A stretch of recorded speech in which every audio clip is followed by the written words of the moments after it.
दोस्तों आज एक सीरीज चालू करने वाले हैं हम सीबीसी को लेकर, यानी कि कंप्लीट ब्लड काउंट को लेकर। सीबीसी में जितने भी सारे पैरामीटर्स होते हैं सब पैरामीटर्स के बारे में मैं विस्तार से बताऊंगा और हर एक पैरामीटर के एक सेपरेट वीडियो लेके आने वाला हूं चैनल पे।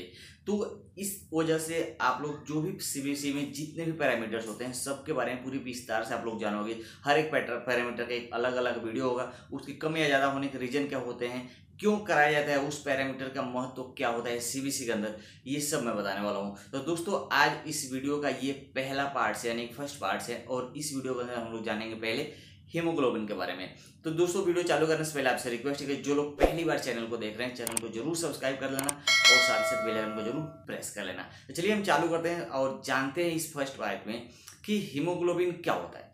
दोस्तों जो हीमोग्लोबिन होता है वह एक प्रोटीन्स होता है जो कि हमारे आरबीसी में मौजूद होता है, और जो हीमोग्लोबिन होता है वह जो आरबीसी होता है वह हीमोग्लोबिन की वजह से ही रेड कलर होता है। अगर कोई आपसे ये पूछे कि आरबीसी का जो कलर होता है वो लाल क्यों होता है, तो आप बेझिझक बता देना उनको कि हीमोग्लोबिन की वजह से, हीमोग्लोबिन की मौजूदगी की वजह से जो आरबीसी का कलर होता है दोस्तों वह लाल कलर का होता है। अब हम ये बात कर रहे हैं कि जो हीमोग्लोबिन होता है वो कैसे बनता है, हमारे बॉडी में हीमोग्लोबिन किस वजह से या क्या क्या मिलकर बनता है। तो मैं बता दूं आपको दोस्तों, जो हीमोग्लोबिन होता है वह दो पार्ट से लेकर बनता है, यानी कि दो मोलिकुलर से लेकर बनता है। पहला होता है हीम और दूसरा होता है ग्लोबिन। यानी कि हीम और ग्लोबिन जब दोनों मिक्स होते हैं तो हमारे बॉडी में जो हीमोग्लोबिन होता है वह बनता है दोस्तों। जिसमें कि हीमोग्लोबिन में दोस्तों आप देखोगे तो उसमें आयरन पाया जाता है और पोरफेरिन पाया जाता है। लेकिन वहीं पे अगर आप ग्लोबुलिन में देखोगे तो जो ग्लोबुलिन होता है वह 4 पॉलीपेप्टाइड चेन से मिलकर बना होता है, जिसमें कि 2 अल्फा चेन होता है और 2 बीटा चेन होता है। तो इस तरह से जो हीमोग्लोबिन होता है हमारे बॉडी के अंदर उसका निर्माण होता है। इसके काम क्या होते हैं, यानी कि हीमोग्लोबिन जो हमारे बॉडी में पाया जाता है उसका काम क्या होता है दोस्तों। तो मैं आपको बता दूं, जब हीमोग्लोबिन जो होता है वह हमारे बॉडी में, हमारे बॉडी के जितने भी सेल्स होते हैं, जो लंग्स होते हैं, वहाँ पे ऑक्सीजन को लेके जाता है और फिर जो हमारे लंग्स है वहाँ से कार्बन डाइऑक्साइड को हमारे बॉडी से बाहर निकालने का काम होता है। यानी कि हीमोग्लोबिन का काम होता है ऑक्सीजन को बॉडी के हर पार्ट्स में, टिश्यू में लेके जाना और कार्बन डाइऑक्साइड को वहां से बाहर लेके आना, ये इसका मुख्यतः काम होता है। साथ ही साथ जो हीमोग्लोबिन होता है यह हमारे ब्लड के कलर को रेड करता है। जो हीमोग्लोबिन होता है दोस्तों वह हमारे ब्लड के जो पीएच होता है उसको मेंटेन करने का भी काम करता है। अभी हम जान लेते हैं यह टेस्ट कराने की क्यों आवश्यकता होती है, यानी कि हीमोग्लोबिन का जो टेस्ट होता है हम क्यों कराते हैं। दोस्तों यह टेस्ट या तो आप कंप्लीट ब्लड काउंट कराते हो उसके साथ भी आपको रिपोर्ट इसका मिल जाता है, या आप सेपरेटली इसको हीमोग्लोबिन के नाम से भी इस टेस्ट को आप करा सकते हो। लेकिन डॉक्टर ये रिकमेंड क्यों करता है या कब हमको इसकी जरूरत पड़ती है, तो जब कभी भी अगर किसी व्यक्ति को लगे कि उसको वीकनेस हुआ है तो एनीमिया का पता लगाने के लिए भी यह टेस्ट कराने की जरूरत पड़ जाती है। पॉलीसाइथेमिया की डायग्नोसिस को आइडेंटिफाई करने के लिए जो हीमोग्लोबिन लेवल होता है उसको कराने की जरूरत पड़ जाती है। अगर किसी व्यक्ति को एनीमिया का ट्रीटमेंट चल रहा है तो भी यह हीमोग्लोबिन का जो टेस्ट होता है वो कराते रहते हैं कि ये पता चल सके कि उस व्यक्ति के शरीर के अंदर जो हीमोग्लोबिन का जो मौजूद है वो कितना मात्रा में मौजूद है वहाँ पे।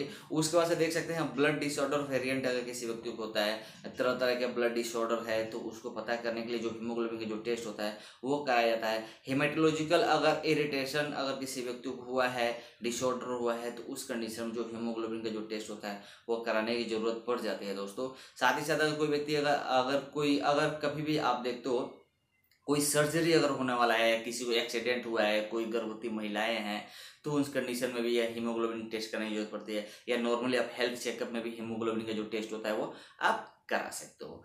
इसके जहाँ तक नॉर्मल रेंजेस की बात करेंगे दोस्तों, तो जो मेल होते हैं मेल में 13 से लेके 18 ग्राम पर डेसीलीटर तक होता है, और फीमेल में 12 से लेकर 16 ग्राम पर डेसीलीटर तक होता है। लेकिन अलग अलग लेबोरेटरी में अगर आप जाते हो तो इसके जो नॉर्मल रेंजेस होंगे वह आपको अलग अलग देखने को मिल जाएंगे, थोड़ा बहुत डिफरेंस इसमें देखने को मिल जाता है। यह टेस्ट दोस्तों आप कभी भी 3 से 5 ml EDTA ट्यूब में लेके कभी भी करा सकते हो। इसके लिए कोई टाइम लिमिट की जरूरत नहीं है, किसी भी प्रिकॉशन लेने की जरूरत नहीं पड़ती है।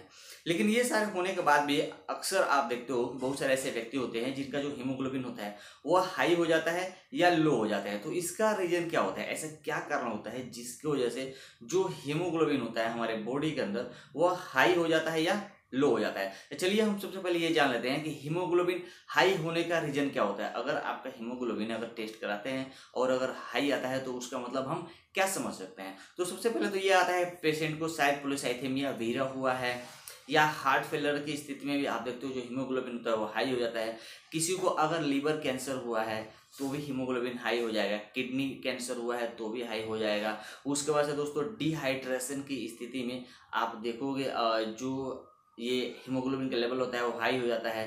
क्रोनिक इन्फ्लेमेशन में भी हाई हो जाता है दोस्तों। अगर कोई व्यक्ति ऊंचाई वाली जगह पर रहते हैं, हाई एल्टीट्यूड जगह पे, तो वहाँ के व्यक्तियों में आप देखोगे जो हीमोग्लोबिन होता है वह हमेशा हाई बना रहता है। कोई व्यक्ति अगर ऐसा है जो बर्न हो चुका है यानी कि जल चुका है तो उस व्यक्ति में आप देखोगे जो हीमोग्लोबिन होता है वह हाई हो जाता है। या अगर हमको अगर एरिथ्रोपोइसिस हो जाता है तो उस कंडीशन में भी जो हीमोग्लोबिन होता है वह हाई हो जाता है। इसके अलावा भी बहुत सारे ऐसे रीजन है जहाँ पे हीमोग्लोबिन का जो लेवल होगा वो हाई आपको देखने को मिल जाएगा। तो ये तो सारे हाई होने के रीजन हो चुके हैं, लेकिन ऐसा क्या स्थिति होता है कि जब आप देखते हो जो हीमोग्लोबिन होता है उसको रेंजेस होते हैं वह लोअर साइड में हो जाते हैं। तो दोस्तों हीमोग्लोबिन लो होने की स्थिति में सबसे पहला जो आता है, अगर किसी व्यक्ति को ब्लड लॉस अगर हो रहा है तो उस कंडीशन में जो हमारे शरीर में जो ब्लड होता है वो बाहर होता रहता है। तो ऐसे कंडीशन में आप देखोगे जो हीमोग्लोबिन लेवल होगा वह कम हो जाता है। अगर किसी को आयरन डेफिशिएंसी एनीमिया, ये सबसे ज़्यादा ये कॉमन एनीमिया होता है, अगर आयरन डेफिशिएंसी एनीमिया अगर किसी व्यक्ति को हुआ है तो उस कंडीशन में जो हीमोग्लोबिन लेवल होगा वो कम हो जाएगा।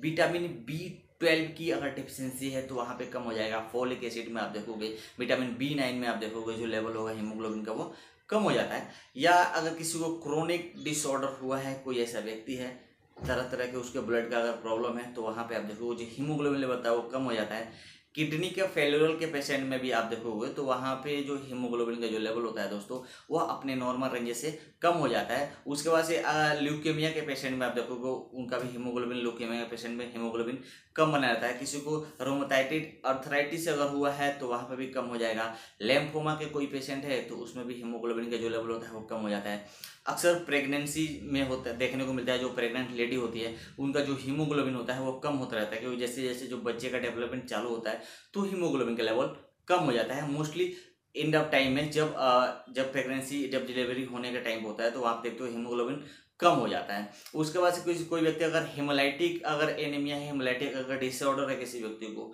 तो उस कंडीशन में भी जो हीमोग्लोबिन होता है दोस्तों वो नॉर्मल रेंज से कम हो जाते हैं।